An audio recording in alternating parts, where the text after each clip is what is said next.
Hey guys, so this is Caleb Johnson here, and I am finally able to get around to doing a behind the scenes video on a short film that I shot before moving out here. The short film is called Pause Attraction, and what my plan is to do today is basically break down the shots that I used to tell the story, and also the lighting that I did as well. It's basically, there's not a whole lot of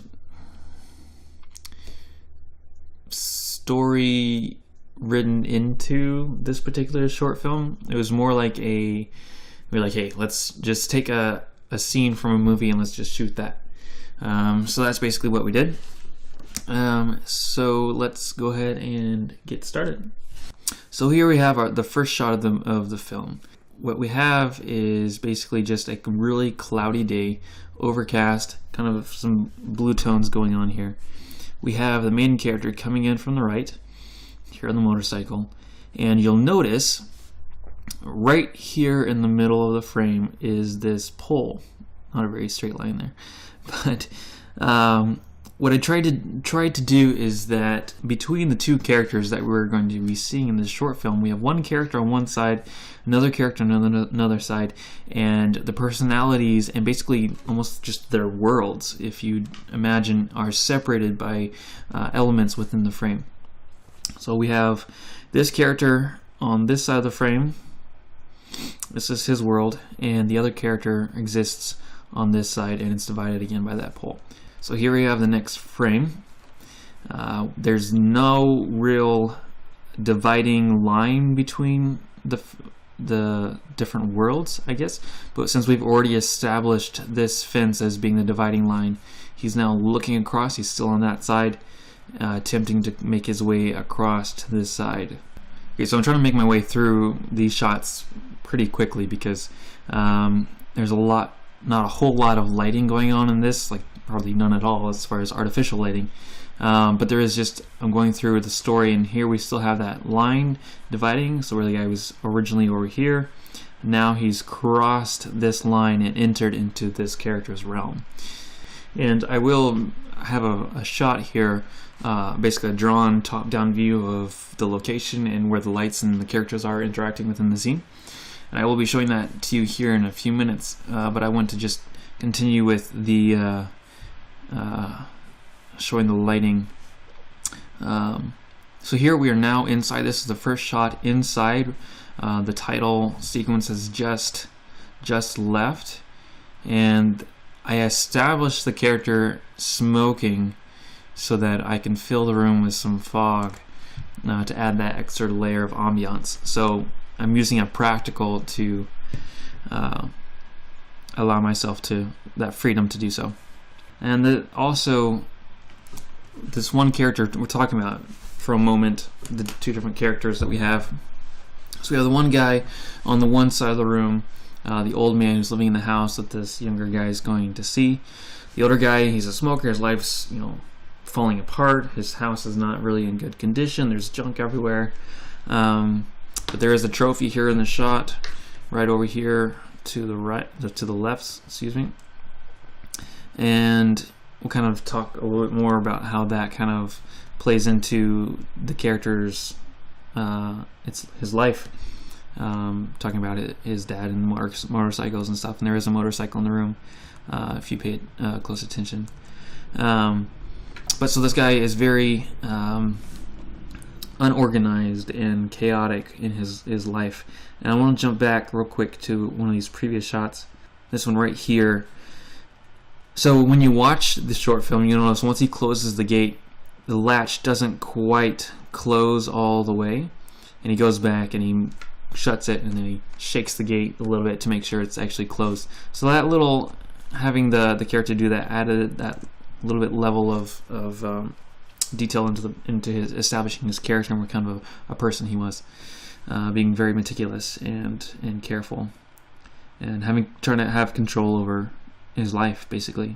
Okay, so let's jump to this top-down view of the set. Sorry, it's not very nice, but it does the job. So here we have the sidewalk that the character walks up. Here are some steps and a little patio right here. Here's the front door. Then here is this big window that is in the living room right in here, that our character walks through. We also have a window right here that sunlight is passing through, and it comes in through here and adds some ambience to the room. We have natural daylight coming through from this window here, and then I placed the HMI, which I'll draw real quick, somewhere about here, pointing that way, so it would catch the actor's face on the one side and kind of fill the room and be able to use it to add to the sun's strength within the room. So we got this light coming in through here and adding into the whole scene. I just used this one HMI light, and then bounce boards whenever needed. But basically, because of the angles that I used, there was really not a whole lot of light needed because of how the scene was set up and the angles that I used. And that's one important thing to remember to do when lighting and setting up a scene, is try to let the location work for you. You don't need to force it unless necessary. And a lot of that just comes down to location scouting and things like that, as far as choosing the right location. Okay, so here again we have the interior of the house. We've established this guy as a smoker with the first shot of the interior. Here you can see some of the fog and smoke floating around in the room. And an important thing that I tried to do as far as lighting the interior, especially with shooting out towards an exterior, is to make sure that the interior has enough light in lighting up the interior so that the exterior isn't blown out. And that's why you have to use a lot of big lights, or just even a lot of lights. That way you're able to crank down the exposure on the camera to be able to compensate for the exterior so it's not exactly blown out. And there is some blown out areas here and a few here that I wasn't able to compensate without darkening the inside too much, based on the amount of light that I had. But the more you do that, the more light you add, the better it can be. So here we have the light hitting the guy's face on this side. It's nicely hitting like his hands, this chair, a little bit on this back wall here, so you can get the detail even in some of the shadows. And you notice there's a motorcycle wheel right in here, like a gas tank, motorcycle trophies, things like that. And what I liked to do is, in the first shot inside where it's showing the guy smoking, you notice in the background there was an old TV playing Elvis Presley on TV. So be able to know what this guy's looking at without actually having it shot or shown in the frame, I had this mirror placed off in the background so you can be able to see the TV still within the shot. Again, so here you'll notice there's another black bar in the middle of the frame dividing the two guys on either side. So trying to keep up with that consistency of storytelling with camera angles and use of cinematography. Alright, so the majority of this shot is regular sunlight coming through, but it's aided by the HMI, and I was able to actually use the HMI mostly to be able to bounce off of a bounce board, which I placed just out of frame, basically right over here. Use the seat stand to hold the bounce board, and then angled the HMI directly at it to be able to light that up and add in this extra fill on this side of his face, so that he wasn't lost in the shadows, and actually it added some nice highlights in his eyes. It's kind of creepy, but But yeah, so that's what the bounce board was for, and one of the few times I actually had to use a bounce board. So you'll notice that this character is in a dark shadow. There's just a little bit of light hitting him on the right side of his face. But we've now crossed, this character has crossed over that line here in the middle and has made his way into this character's world. So they're now on basically even ground with each other, personality and character wise. They're starting to make that transition. So he's come out and he's come in, and he's seeing this harmonica, which he was not really established what harmonica is for, but he's like, there's this harmonica, like it was someone special and he's been looking for it and he's finally found it. So he's now in a shadow, basically, in also not just physically but emotionally. He's in a shadow, he's in a dark place, and that was used with this use of lighting here. Not just using lighting, but a lot of lighting is shadows. So as the scene progresses, this character transitions to the left and crosses over this line in the middle as this character stays and falls back towards the door over here. And now you'll notice our character's starting to smoke, which we assumed he never has before, but because he's making that emotional transition, he now is. He's now in this character's world as the old man has transitioned into the other guy's world. So a lot of things are going on emotionally and symbolically within the framing and the movement of the characters within the scene. So if you jump back to this top-down view, so we have our younger character who's come in the front door, and he's coming here, and our character turns over and looks at him, and we have a camera stuck back inside here. So where the camera is shooting through this little grate, getting the two characters. And then we transition to position 2, and our older character has made his way across the room into common ground, with our camera still positioned in the same spot over here, shooting at the two characters, picking up the harmonica, and now they're in common ground.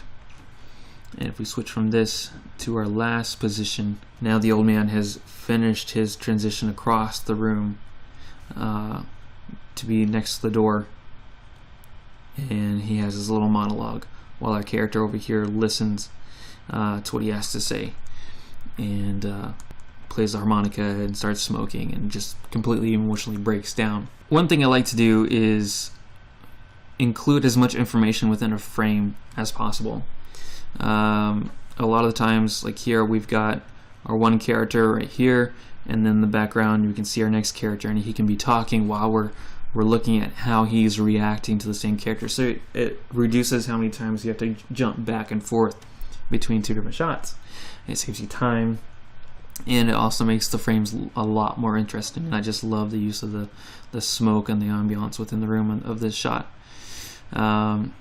And this is one shot where I did have to use a bounce board, just so that a lot of the detail in the side of his face, his hair, ears, things like that, didn't get lost. So I just tucked it off right next to the camera between his chair and the motorcycle, and that helped with the exposure of the side of his face.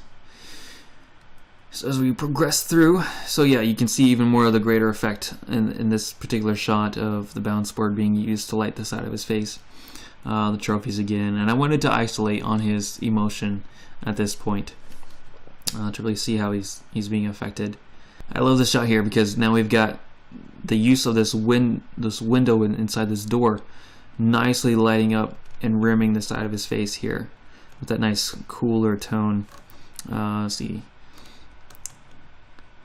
So there's that color there, and then grab highlights from this side. So you can see there's a huge difference in color there. And that contrast in lighting and use of color temperature for making a shot look more interesting and alive, because if you just have like too much color going on, it can get really dull. But yeah, so here I did use a bounce board to add these little rim lights in his eyes here. Actually, this one is from the bounce board. This one's from the window. But if you can get these little key hits of light sparkle in their eye, it just makes the eyes come alive that much more. And since he's moved positions, he's now on the brighter side of the room. He's not in his slumping in the chair and smoking and things like that. He's got a little bit more vibrance in his eyes, and that was a nice thing, a nice little happy accident that came through. Oh, excellent, drew on this layer from a previous shot. But the last shot in the story basically is focused on this clock, and it's slowly ticking away. The sound's falling away, and all you can hear is the ticking of the clock. How time is fleeting for this guy. He's now basically stuck in this house, and the older guy is free to go if he wants to. And that's one thing we thought about doing, is if letting the guy leave, the older guy, showing that complete transition. But we decided to just let him stay there in the room and just let you think of and come up with your own story of what happens afterwards. But just how time is slowing down or speeding up for these different characters. But yeah, so there you go. That's basically all the lighting and the shots that went into making this little short film or short scene.